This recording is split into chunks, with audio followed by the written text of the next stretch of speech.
இந்த ப்ராப்ளம் பாருங்க. In a class of 49 students, X ranks 18th. What is his rank from the last? 49 மாணவர்கள் உள்ள ஒரு வகுப்பறையில் X என்பவர் 18வது தரநிலையில் உள்ளார். கடைசியிலிருந்து அவர் எந்த நிலையில் உள்ளார் அப்படின்னு வந்து கேட்டிருக்காங்க.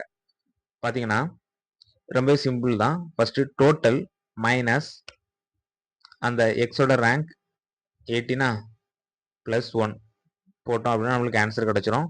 டோட்டல் வந்து 49 மைனஸ் 18 1 3 31 31 கூட்டல் 1 32. ஆன்சர் பார்த்தீங்கன்னா 32. இதை நம்ம வந்து அப்படி லாஜிக்கா பார்த்தோம் அப்படின்னா ஒரு கிளாஸ்ல வந்து 49 ஸ்டூடெண்ட்ஸ் இருக்காங்க.